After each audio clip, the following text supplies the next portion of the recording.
I can't figure out what's happening. When I'm upside down, it's like my mind is blocking. When I get some success, I don't know what I should do to repeat it. My lack of body awareness is what is blocking me in my progress. This is one of the main answers I get to the question, what is the one thing that is blocking you?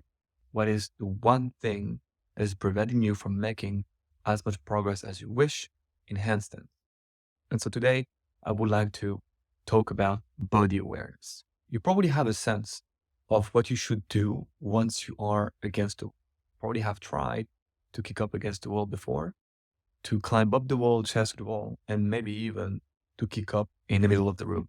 But whenever you feel some success, whenever you feel able to take off that wall, or in the best case scenario, to even float for a few seconds before you come back down freestanding, it is impossible to figure out what happened. And so what you tend to do is to go at it again, just to realize that the same success is not to be found and seems to have disappeared forever. There is a difference between the mechanical reality of what is happening when you balance and what isn't happening when you don't, and what you have to think about for this mechanical reality to manifest. Simply put, you have to first understand how to place your shoulders, how to open or close your shoulders, how to place your pelvis accordingly, and what to do with your legs, and then what to do with your fingers if you are to hope to hold a handstand one day. And this is true chest to the wall, back to the wall, and freestanding.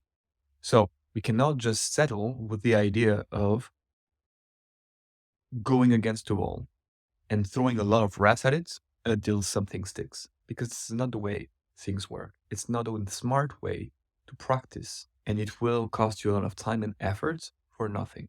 This is where understanding the theory, the biomechanical theory behind handstands, is quite useful. And unfortunately, this is made all the more confusing by the diversity of tips and advice and opinions out there that seem to be contradicting each other and that hardly go back down to the essential part of handstands, which is what makes or breaks a handstand beyond the aesthetics cue, beyond the dogma, beyond the beliefs. But once you have figured that out, you also have to realize that there is a gap that separates what should be done and what you have to think about for this to happen. You want to think of your body as something speaking a different language from your mind. And what you need to find is a translator, without which you will keep making mistakes because the body will keep misinterpreting what you're asking it to do. And this is where handstands become more a matter of coaching than anything else. Because while the biomechanical reality is the same for everyone, people who have closed shoulders will have to follow such and such rule to hold a handstand, when people with open shoulders can do X and Y. But what we have to think about for this to happen, the labels on the buttons that you have to press for the right action to happen at the right time, for you to hold a handstand upside down, those labels will be very different from one person to the other. And this is in the realm of sports psychology. This is referred to as the internal, external, and neutral cues. I talk about coaching because you have to step away from the idea that somebody will tell you the one cue, the one drill, the one secret everyone has been protecting, that everyone has been guarding from you for you to get your hands on one day. The reality is you have to claim ownership over that part of your progress, over that part of your body. If I have 10 students in the room who are at similar level and who are performing the exact same way, a drill, with the exact same standards, I can guarantee that each of them will be thinking about it and feeling that drill in different ways and in different body areas. And so chasing this one thing that will unlock everything in your body is actually very misguided.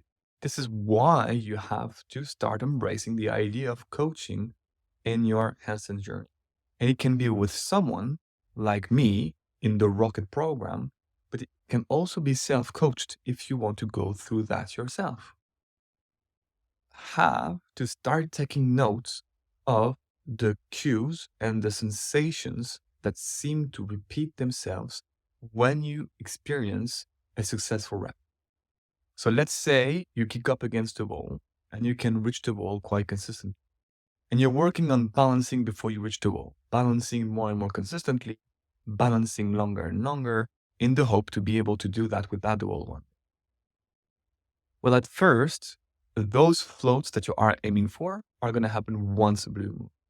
And they will never go from once a blue moon to 10 times out of 10. They will gradually ramp up in consistency as you refine your technique and as you start paying attention to the cues and sensations that are associated with your successful reps. There's a few ways to do that you may want to test and trial that may work for you, and you want to keep what works and discard what doesn't. The first one is to pay attention to where you feel things when you are balancing. So when you are succeeding at your exercise. So let's say you're trying to balance and you're engaging a specific muscle group, and that seems to allow you to keep your body placed in the ideal position. So let's say you feel your glutes. Well, this is something you want to take note of. When I, quote unquote, engage my glutes, I seem to be able to hold my handstand longer. Is this what actually matters the most from a biomechanical perspective?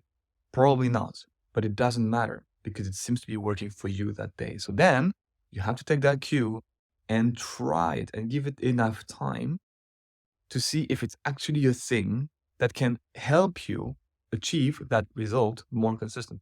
You can also start paying attention to what you think. Some people fare very well when they think about the steps they have to take in order for them to get their desired outcome. So they extend the leg first and open the shoulder second, and maybe point their toes and engage the fingers. That little recipe, the thing that you are thinking about, the things that you should do when you think about them, you have to take note of it. Some people also like to direct their attention to the external world. Let's say I'm going to aim for the ceiling with my toes. I'm going to push the floor away. I'm going to look behind my hands.